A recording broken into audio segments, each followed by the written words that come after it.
Kita sering mendengar istilah startup. Kita juga kadang-kadang mendengar istilah ventura capital.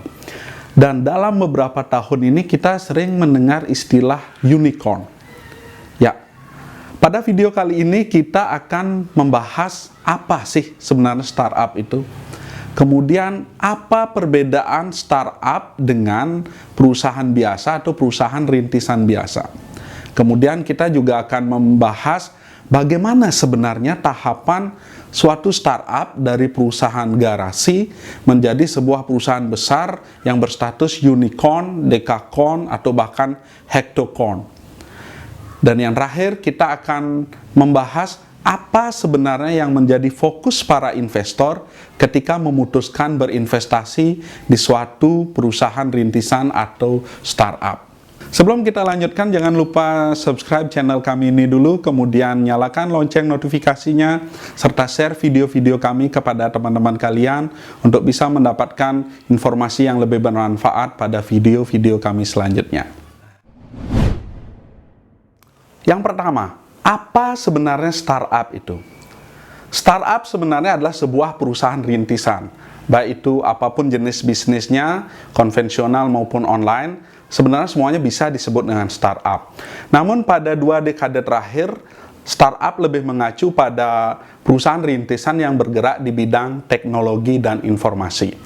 Startup pada dasarnya sama dengan perusahaan lainnya, hanya saja pada tahap perkembangannya mereka akan mempunyai tahapan-tahapan tertentu agar sesuai dengan visi misi dari founder serta target yang ditentukan. Berbeda dengan perusahaan konvensional biasa, fokus sebuah startup biasanya jauh lebih luas dan berperan untuk mendisrupsi teknologi di dalam suatu bidang bisnis tertentu, serta menciptakan ekosistem baru yang pada dasarnya mementingkan sebuah tingkat pertumbuhan atau growth untuk jangka panjang dan mampu menciptakan sebuah monopoli atau duopoli di dalam suatu bidang-bidang tertentu. Apa itu startup teknologi?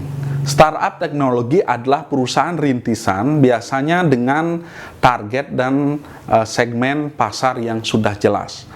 Konsep utama lainnya adalah bahwa startup ini akan fokus pada bidang-bidang tertentu atau bahkan bidang-bidang baru yang mempunyai peran mendisrupsi sebuah bidang bisnis dengan pola baru yang lebih efisien, lebih mudah, dan lebih murah secara harga. Kemudian, startup teknologi biasanya mempunyai fokus pertumbuhan untuk jangka panjang dan biasanya pada tahap awal perusahaannya akan lebih fokus pada peningkatan user daripada mengejar keuntungan operasional. Hal ini tentu berbeda dengan perusahaan startup atau perusahaan rintisan konvensional, misalkan kita membuka toko, atau toko online, toko fisik, rumah makan, dan sebagainya. Karena biasanya perusahaan-perusahaan konvensional ini kita akan memperhitungkan segala jenis investasinya di awal, modal yang diperlukan, kemudian tentunya target pasar yang sudah dipastikan. Sehingga ketika suatu bisnis konvensional ini buka, dia langsung dapat memperoleh laba atau profit. Sementara untuk startup teknologi, mereka akan melihat dalam bentuk visi yang lebih luas, lebih besar, dan jangkauan yang lebih luas, melingkupi suatu negara atau bahkan benua, dan bahkan jangkauannya global. Lalu bagaimana kira-kira tahapan perkembangan suatu startup hingga menjadi sebuah perusahaan besar, perusahaan multinasional, atau yang lebih kita kenal dengan istilah unicorn. Jadi ketika suatu startup didirikan, biasanya di tahap awal, pre-seed investment istilahnya, atau investasi tahap sangat awal, ini biasanya disiapkan oleh si founder sendiri, atau co-founder kalau mereka lebih dari satu. Jadi perkembangan ini biasanya si pendiri startup ini mulai menentukan kira-kira model bisnis yang akan dibangun dan jenis usaha yang akan difokuskan di tahap awal. Mereka juga biasanya akan mempersiapkan investasi kecil, baik itu sifatnya komputer, server, jaringan, dan sebagainya. Setelah itu akan ada istilahnya seed investor atau angel investor. Jadi seed investment ini adalah biasanya ketika suatu startup sudah mulai terbentuk dan sudah mulai menentukan secara pasti arah mana yang akan ditempuh. Namun biasanya mereka kekurangan modal. Nah, di sini biasanya mereka akan mencari angel investor, yang biasanya angel investornya akan berasal dari lingkungan sekitar si founder itu sendiri. Bisa saja bosnya, saudaranya, atau mungkin teman-temannya. Setelah itu, apabila bisnisnya berkembang cukup baik, mereka akan mulai melakukan peningkatan layanan dasar. Jadi, biasanya mereka sudah menentukan satu bisnis, kemudian mereka akan mulai menambah layanan. Nah, di sini akan ada istilahnya pendanaan seri A. Jadi pendanaan seri A ini biasanya jumlahnya relatif mulai besar, dan investor yang dituju biasanya sudah mulai pada level ventura capital atau perusahaan pendanaan baik itu nasional ataupun global. Setelah pendanaan seri A, biasanya akan ada lanjutan pendanaan yang sifatnya lebih untuk memperbesar layanan dan memperluas jangkauan bisnis. Tahapan pendanaan ini akan bervariasi tergantung pada startup itu sendiri dan target yang ditentukan. Biasanya ada pendanaan seri C, kemudian seri D, kemudian sudah selesai pada tahap IPO atau Initial Public Offering. Namun ada juga perusahaan yang lebih fokus pada menciptakan sebuah ekosistem besar yang menggapai begitu banyak layanan, yang istilahnya kita anggap sekarang itu istilahnya adalah super apps. Kita di Indonesia mengenal super apps itu ada dua, ada Grab dan ada Gojek, yang kemudian Gojek bergabung dengan Tokopedia membentuk holding yang namanya GoTo. Nah, pada tahap pendanaan lanjutan ini biasanya investornya lebih bervariasi lagi dan tidak terbatas pada ventura capital. Biasanya pendanaan pada seri C dan seri lanjutannya itu sudah mulai melibatkan perusahaan-perusahaan konvensional yang skala besar yang berharap dengan berinvestasi pada startup ini akan mampu menunjang untuk potensi kolaborasi dengan perusahaan milik mereka. Misalkan kita lihat Astra mulai masuk kepada startup, kemudian kita lihat Telkomsel juga mulai masuk pada Gojek, Grab, dan sebagainya.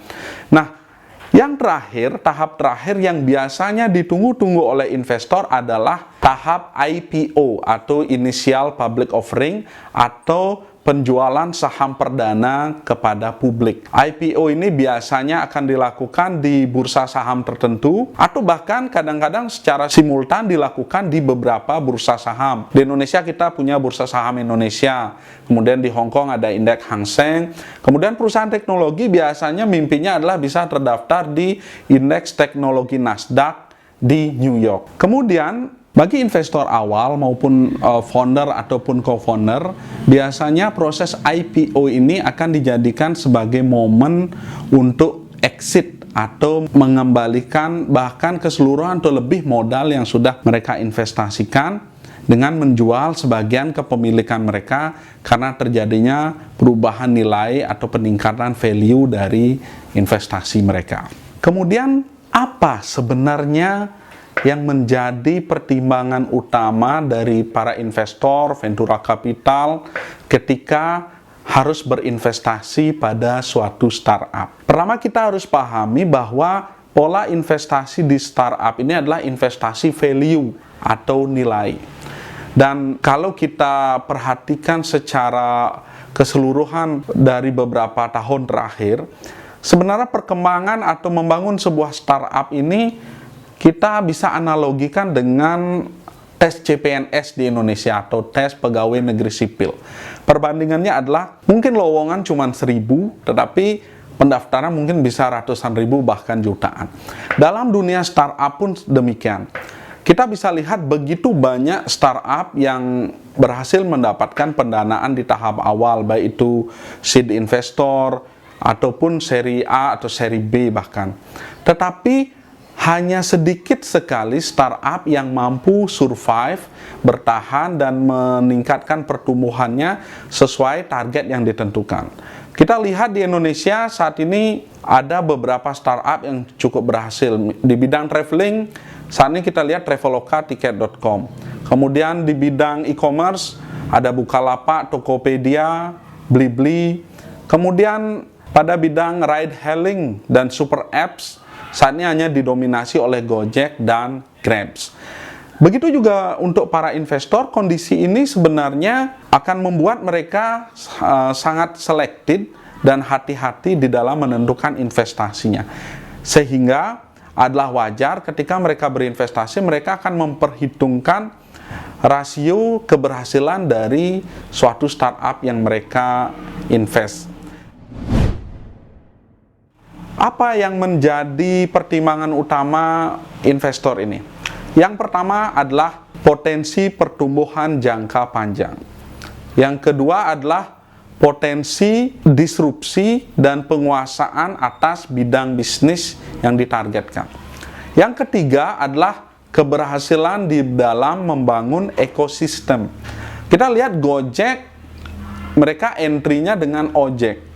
Tetapi sebenarnya apa yang mereka bangun itu adalah sebuah ekosistem besar, di mana mereka merambah kemudian ke fintech melalui GoPay, kemudian mereka menambah berbagai layanan-layanan lain yang pada akhirnya akan membawa atau menciptakan sebuah demand baru yang menjadi kebutuhan dari para pengguna itu sendiri.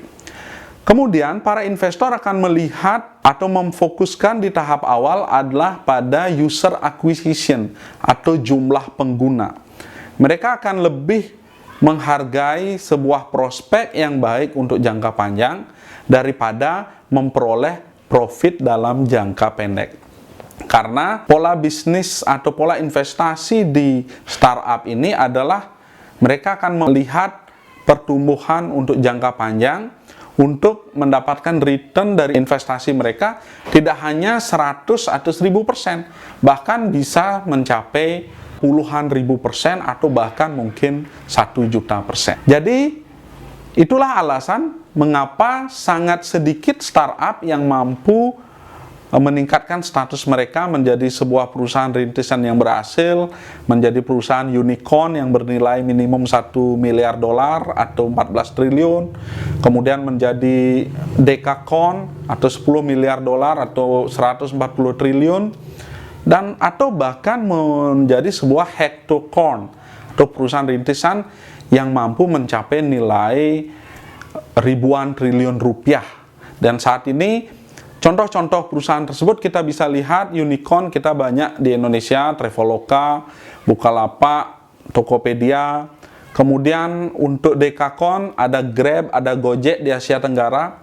Dan untuk hektokorn kebanyakan saat ini masih ada di perusahaan-perusahaan Amerika. Kita lihat Facebook, Google, kemudian ada juga perusahaan-perusahaan yang sudah sangat lama. Kita bisa lihat Apple misalkan dengan kapitalisasi pasar yang hampir 2 triliun dolar.